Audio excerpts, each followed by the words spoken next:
जगातलं पहिलं Marathi OTT platform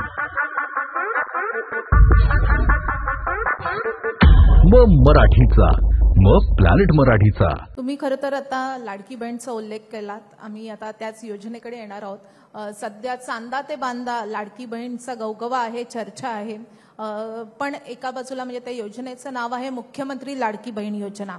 Ajitdada अर्थमंत्री म्हणून या योजनेचं श्रेय घेत आहेत आणि खरं तर ही योजना कुणाची आहे किंवा कुणी या योजनेसाठी सर्वात आधी पुढाकार घेतला होता, कुणाची कल्पना होती की राज्यामध्ये ही योजना राबवायची? बघा, आम्ही सरकार म्हणून, महायुती म्हणून काम करतोय। शेवटी कुणाच्याही डोक्यात कल्पना आली तरी शेवटी आपण एकत्र बसून तो निर्णय घेतो। यासाठी 8 ते 10 महिन्यापासून याचं सगळं प्रिपरेशन चालू होतं। शेवटी कुठली योजना पटकन घोषणा केली आणि सुरू झाली असं होत नाही। त्यामुळे या योजनेसाठी आम्ही सगळ्यांनाच एकत्र बसून हा निर्णय घेतला। कारण शेवटी बघा, 7-8 महिन्यापूर्वी निवडणुका होत्या का? नव्हत्या। हे करत करत इथपर्यंत आलो आणि आम्ही आता ही योजना घोषित केली। पण पुढाकार कोणाचा तरी असेल ना? अरे आता पुढाकार म्हणजे बघा, मी मुख्यमंत्री म्हणून काम करतोय, माझे दोन्ही सहकारी उपमुख्यमंत्री म्हणून काम करतात। आता माझ्या डोक्यातून एक कल्पना आल्यानंतर आम्ही दोघांना शेअर करतो, कोणाच्या उपमुख्यमंत्र्यांच्या डोक्यातून काही सुचलं जनतेच्या हितासाठी, तर आम्ही शेवटी मिळून एक टीम म्हणून काम करतो। याचं श्रेय वगैरे काय, श्रेय घेण्यासाठी काय, सरकार म्हणजे जबाबदारी आहे आमची। आम्ही काहीतरी मोठं काहीतरी केलं असं काहीच नाही। एका बहिणीला एक आधार देण्याचं काम केलंय। आता लोक म्हणतात तुम्ही 1,500 रुपयांनी काय होणार? महिन्याला 1,500, एका घरामध्ये 2 महिला असतील तर 3,000 रुपये, वर्षाला 36,000 रुपये। आता ज्यांच्याकडे कोट्यावधी रुपयांमध्ये खेळणारे लोक आहेत, सोन्याचा चमचा घेऊन जन्माला आलेत, त्यांना 1,500 तर कमीच वाटणार। पण तुम्ही कधी देण्याचा प्रयत्न केला का? आम्ही देतोय तिथे खोडा का घालताय? हे म्हणाले ही भीक आहे, कोणी म्हणालं लाच आहे। अरे कोणी कोर्टात गेलं, कोर्टामध्ये ही योजना होऊ नये म्हणून। म्हणजे तुम्हाला आमच्या लाडक्या बहिणींना देण्याची इच्छा नाही, हे योजना यशस्वी होऊ नये हीच भूमिका आहे की नाही? आय होप तुम्ही मुंबई तकचा व्हिडिओ पाहिला असेल, ज्याच्यामध्ये आम्ही रिपोर्ट केलंय की कोर्टाने सुद्धा ही योजना कायम ठेवली। म्हणजे याचा अर्थ काय? सरकारला अधिकार आहेत निर्णय घेण्याचे। एखाद्या घटकाला न्याय द्यायचा आहे, त्याला आधार काय त्याच्यामध्ये? आता ही माझी बहीण ही त्या पैशामध्ये आपल्या घरातल्या मुलांसाठी, पतीसाठी, घरातल्या परिवारासाठी काही ना काही खरेदी करेल। ते पैसे म्हणजे अर्थव्यवस्थेमध्येच फिरत राहतील। ही अर्थव्यवस्थेला चालना देणारी योजना आहे। ते कुठे फिक्स्ड डिपॉझिटमध्ये टाकणार नाहीत, कारण ह्या महिला सर्वसामान्य महिला आहेत आणि त्यामुळे अर्थव्यवस्था कशी चालवायची या तुम्हाला माहिती आहे जास्ती। म्हणजे महिला एक कुटुंब प्रमुख असतात, त्यांना गाडा कसा हाकायचा, मुलाची फी कशी भरायची, त्यांचं राशनाच्या रेशनचं पैसे किती, मग त्या सगळे जे काही खर्च आहेत हे सगळ्याचं ताळमेळ बसवून कसरत करावी लागते। आता या कसरतीमध्ये आम्ही थोडासा आधार देण्याचा प्रयत्न केला। आता तो एवढा मोठा सगळीकडे राज्यभर जिकडे जातोय तिकडे माझ्या बहिणी, माझी बहीण एक सख्खी बहीण माझी एक आहे, आता सगळ्या लाखो करोडो माझ्या बहिणी मला भेटतात, राख्या बांधतात। शेवटी हे कुठंतरी विरोधकांच्या पोटात दुखतच ना। आता पोटात दुखायला लागलं तर माझ्या बहिणींना मी सांगत असतो, या सावत्र भावांपासून सावधान राहा। खरं तर कारण यांना द्यायचं नाही पण दिलेलं पण बघवायचं नाही, असं कसं चालेल? त्यामुळे आम्ही जे करतो प्रामाणिकपणे करतो। आज गॅस सिलेंडर 3, चिंता असते ना सर्वसामान्य भगिनीला, कसं काय, कधी संपतोय, मग दुसरा आणायचा। आता वर्षातून 3 मोफत गॅस सिलेंडर दिले। आता निवडणुका वगैरे डोळ्यासमोर आम्ही ठेवून काम केलेलं नाही, हे आम्ही अगोदरपासून काम चालू आहे आमचं। त्यामुळे निवडणुका डोळ्यासमोर ठेवून काम करणारे आम्ही नाही, आम्ही प्रिंटिंग मिस्टेक म्हणणारे नाही। काही ठिकाणी निवडणुकीपूर्वी खूप आश्वासनं देतात, निवडणुकी झाली की म्हणतात प्रिंटिंग मिस्टेक झाली, आमच्याकडे पैसे नाही, काय म्हणतात केंद्राने द्यावे, घोषणा तुम्ही करायच्या, मतं तुम्ही घ्यायची। असं आम्ही करणार नाही, याची सर्व व्यवस्था आम्ही केली आहे। लाडकी बहीण योजना आणली सरकारनं, ती सरकारनं निवडणुका डोळ्यासमोर ठेवून आणली असं विरोधक टीका करतात।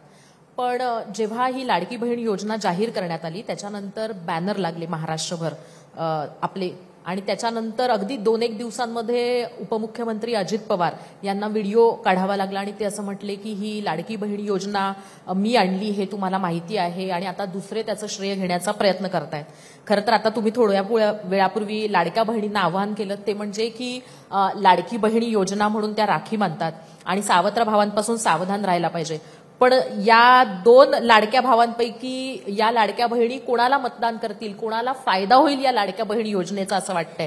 कारण स्पर्धा सुरू झाल्याचं म्हटलं जातंय. आमच्यामध्ये कुठलीही स्पर्धा नाही आणि हे निवडणुकीसाठी आम्ही हा निर्णय घेतलेला नाही.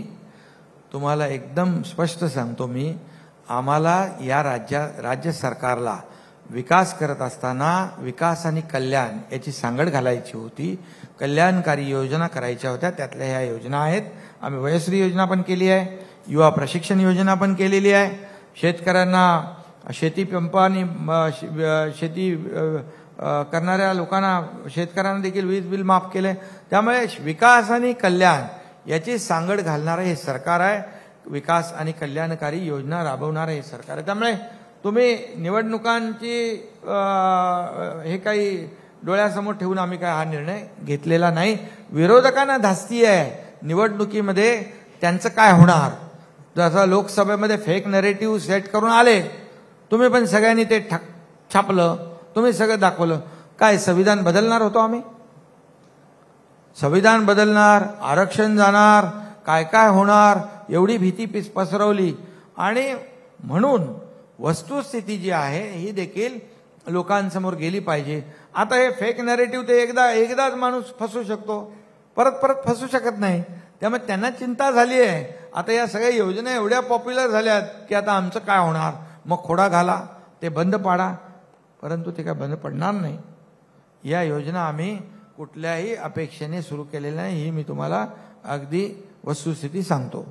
वस्तुस्थितीबद्दल तुम्ही म्हणालात म्हणून, कारण की ज्या नरेटिव्ह बद्दल बोललं जात आहे ते भाजपच्याच काही नेत्यांनी केलेली ती वक्तव्य होती. सो आम्ही तीही दाखवली आणि तुमच्यापासून मोदींपर्यंत जे आश्वस्त करण्यात आलं की संविधान बदललं जाणार नाही तेही आम्ही दाखवलेलं आहे.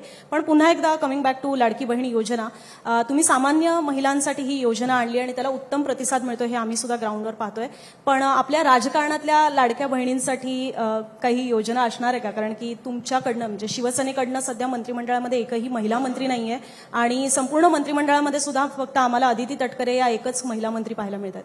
बघा, लाडक्या बहिणींसाठी ह्या योजना तर आम्ही करतोय आणि योजना